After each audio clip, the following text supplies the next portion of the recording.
बच्चों, इससे previous video lecture में हमने बात की थी विद्युत विभव और विभवांतर की। तो उसमें हमने विभवांतर, पोटेंशियल डिफरेंस, तो विभवांतर को हमने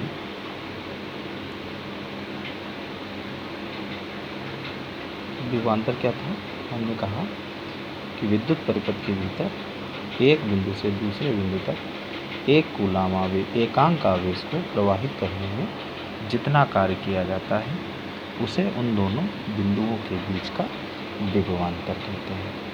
और इसको हमने किस फार्मूले में रखा था?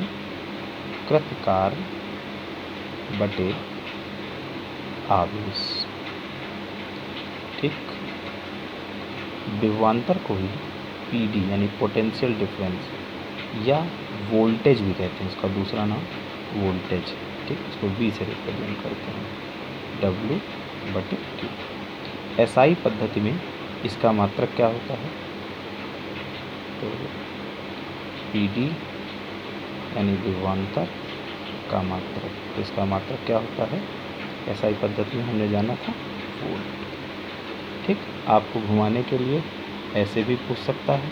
फार्मूले से अगर हम देखें तो कार्य का मात्रक जूल और आवेश का मात्रक कूलाम, तो हम इसका मात्रक जूल प्रति कूलाम भी लिख सकते हैं। ठीक, अब बच्चों यहाँ वो हमसे पूछ सकता है कि 1 वोल्ट की परिभाषा बताइए। कह सकता है वो 1 वोल्ट की परिभाषा बताइए। तो बच्चों बहुत सिंपल है, 1 वोल्ट की परिभाषा क्या होगी बच्चों? V बराबर क्या होता है? W/Q। कतई परेशान नहीं होने की ज़रूरत है। तो V 1 वोल्ट कब होगा? जब W मतलब कृत कार्य, किया गया कार्य, किसको? एकांक आवेश को एक बिंदु से दूसरे बिंदु तक ले जाने में। तो W कितना हो? 1 जूल हो। W क्या हो? 1 जूल हो। और इसे वोल्ट हिंदी में लिख लें, वोल्ट लिखा है बच्चों ने। 1 जूल और 1 कूलाम, यानी 1 कूलाम आवेश को एक बिंदु से दूसरे बिंदु तक ले जाने में यदि 1 जूल कार्य किया जाए तो उन बिंदुओं के बीच का विभवांतर 1 वोल्ट होगा। आई रिपीट, विद्युत परिपथ के भीतर स्थित 2 बिंदुओं के बीच 1 कूलाम आवेश को प्रवाहित करने में यदि 1 जूल कार्य किया जाए तो उन बिंदुओं के बीच का विभवांतर 1 वोल्ट होगा। राइट, अब बात करते हैं बच्चों हम विभवांतर को मापते किससे हैं? तो विभवांतर का मापन बच्चों किससे किया जाता है? वोल्ट मीटर से किया जाता है। विभवांतर का मापन हम वोल्ट मीटर से करते हैं। अब प्रश्न ये उठता है, एक बात ये हो गई कि विभवांतर का मापन, ठीक, तो विभवांतर का मापन किससे करते हैं हम? वोल्ट मीटर से करते हैं। किससे करते हैं? Volt meter. उदाहरण के तौर पर जैसे एक हमने एक सर्किट लिया, यहाँ हमने 2 बल्ब लगा दिए।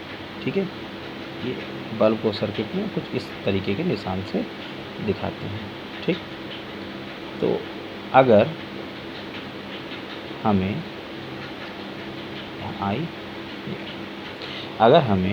पता करना है इस पहले बल्ब में कितना वोल्टेज है, इसके सिरों पर कितना वोल्टेज है, तो हम क्या करेंगे? इसके समांतर, देखिए समांतर का मतलब होता है कि मेन लाइन में नहीं, ठीक है, ब्रांच लाइन है अलग से। तो इसके समांतर मतलब इसके दोनों किनारों पे हम क्या लगा देंगे? वोल्ट मीटर लगा देंगे। ये प्लस, ये माइनस, बैटरी का प्लस सिरा इसके भी प्लस सिरे से ऐड होगा। ठीक, तो ये बता देगा, ये क्या बताएगा? ये बताएगा कि 1 कूलाम आवेश को इस पूरे बल्ब को क्रॉस कराने में, यानी यहाँ से लेके, यानी यहाँ से यहाँ तक पहुँचाने में जितना कार्य किया गया है, तो वो कार्य बटे आवेश की माप यानी वोल्टेज, कितना वोल्टेज है, इसके सिरों पर कितना पोटेंशियल डिफरेंस है, वो ये वोल्टमीटर बता देगा। अगर हमें इसका करना है तो हमें इसके सिरों पर भी क्या लगाना पड़ेगा? 1 वोल्ट मीटर लगाना पड़ेगा। और ये भी क्या बता देगा कि इसके सिरों पर कितना पोटेंशियल डिफरेंस है बच्चों। ठीक, तो आपने एक बात जान ली कि विभवांतर का मापन किसके द्वारा किया जाता है, वोल्ट मीटर के द्वारा किया जाता है। और वोल्ट मीटर को किस क्रम में जोड़ते हैं विद्युत परिपथ में, समांतर क्रम में जोड़ते हैं।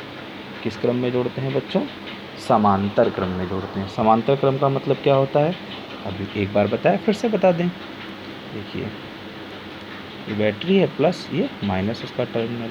अगर हमको मान लो यहाँ पर कोई प्रतिरोध है, रेजिस्टेंस, इसके बारे में अभी हम आगे बात करेंगे।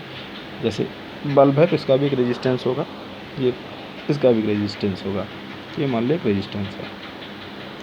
तो हमें अगर वोल्ट मीटर ऐड करना है तो हम डायरेक्ट मेन लाइन में ऐड नहीं करेंगे, हम किस में ऐड करेंगे, यहाँ से इसके सिरों से एक ब्रांच बनाएंगे और इस ब्रांच में हम क्या करेंगे, वोल्ट मीटर को ऐड कर देंगे। ये होता है समांतर क्रम, ठीक है, इसे कहेंगे समांतर क्रम। ठीक, तो वोल्ट मीटर किस क्रम में जोड़ा जाता है, समांतर क्रम में जोड़ा जाता है। बच्चों एक प्रश्न उठता है कि वोल्ट मीटर को समांतर क्रम में ही क्यों जोड़ते हैं, ठीक, श्रेणी क्रम में क्यों नहीं जोड़ते। मैं एक प्रश्न लिख रहा हूँ, वोल्ट मीटर को श्रेणी क्रम में क्यों नहीं जोड़ते, क्रम में क्यों नहीं जोड़ते। तो देखो बच्चों, अगर हम इसको श्रेणी क्रम में जोड़ेंगे, जैसे कि जोड़ते नहीं हैं, लेकिन अभी मैं थोड़ा सा आपको इसको समझाता हूँ। हालांकि आपको बहुत क्लियर समझ में तब आएगा जब आप विद्युत प्रतिरोध पढ़ेंगे, ठीक है, इलेक्ट्रिकल रेजिस्टेंस की जब हम बात करेंगे। तो देखिए मैंने यहाँ पर एक बल्ब लगा दिया, ठीक है, और फिर हमने क्या किया, यहाँ पर एक वोल्ट मीटर ऐड कर दिया।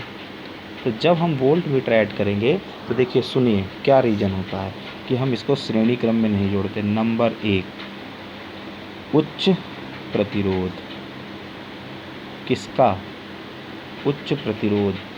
तो उच्च प्रतिरोध किसका बच्चों, उच्च प्रतिरोध होता है वोल्ट मीटर का, ठीक है, ये बात समझ में आई बच्चों।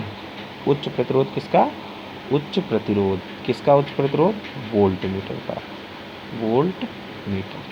वोल्ट मीटर का प्रतिरोध क्या होता है, उच्च होता है। अब अगर वोल्ट मीटर का प्रतिरोध उच्च होगा तो होगा क्या, श्रेणी क्रम, आप पढ़ेंगे प्रतिरोधों का श्रेणी क्रम संयोजन, समांतर क्रम संयोजन। तो उसमें मान लो इस बल्ब का प्रतिरोध क्या है, स्मॉल आर, और इस बल्ब का, इस वोल्ट मीटर का प्रतिरोध क्या है, कैपिटल आर। तो जब हम इसको इस सीरीज में जोड़ देंगे तो ये आर प्लस आर बन करके क्या हो जाएगा, जो प्रतिरोध है वो काफ़ी बड़ा हो जाएगा, यानी काफ़ी हाई हो जाएगा। यानी सर्किट का जो टोटल रेजिस्टेंस है या कुल प्रतिरोध है वो काफ़ी ज़्यादा हो जाएगा। जब प्रतिरोध ज़्यादा हो जाता है तो परिपथ में बहने वाली धारा का मान कम हो जाता है, यानी करंट क्या होती है, प्रतिरोध, ये आगे बताएंगे आपको, जो ओम्स लॉ की बात करेंगे तब बताएंगे। अगर प्रतिरोध का मान बढ़ता है तो धारा का मान क्या हो जाता है, घट जाता है। और यहाँ भी क्या होगा, अगर हम इस क्रम, फिलहाल इस क्रम में नहीं जोड़ते, इस क्रम में नहीं जोड़ते हैं इसको, लेकिन अगर जोड़ें तो क्या होगा, चूँकि इसका खुद उच्च प्रतिरोध है, वोल्ट मीटर का प्रतिरोध काफ़ी अधिक होता है, और ऊपर से बल्ब का प्रतिरोध, ये दोनों जुड़ करके क्या बनाएंगे, जो सर्किट का टोटल रेजिस्टेंस है, विद्युत परिपथ का जो कुल प्रतिरोध है, ये बहुत ज़्यादा हो जाएगा। जब बहुत ज़्यादा हो जाएगा तो इसमें धारा, इस परिपथ में धारा ना के बराबर बहेगी, ठीक है, बहेगी ही नहीं, आप ऐसे समझ लीजिए। इसीलिए वोल्ट मीटर को किस क्रम में जोड़ते हैं, वोल्ट मीटर को समांतर क्रम में जोड़ते हैं, क्योंकि समांतर क्रम में यह परिपथ से ना के बराबर धारा लेता है आइवर्सन में। लेकिन श्रेणी क्रम में क्या करेगा, क्योंकि इसका खुद उच्च प्रतिरोध है और इस साथ में उपकरणों का प्रतिरोध, ये जुड़ करके जो परिपथ का कुल प्रतिरोध है वो काफ़ी ज़्यादा हो जाएगा, और काफ़ी ज़्यादा होने के कारण करंट रिड्यूस्ड हो जाएगी, यानी इसमें बहने वाली धारा का मान अत्यंत कम हो जाएगा, इतना कम हो जाएगा कि लगभग वो ना के बराबर इसमें बहेगी, ठीक। तो वोल्ट मीटर को श्रेणी क्रम में क्यों नहीं जोड़ते, क्योंकि वोल्ट मीटर का प्रतिरोध क्या होता है, उच्च होता है। उच्च प्रतिरोध होने के कारण धारा का मान क्या हो जाएगा, कम हो जाएगा। धारा का मान उच्च प्रतिरोध, वोल्ट मीटर का प्रतिरोध उच्च होता है, और उच्च होने के कारण धारा का मान परिपथ में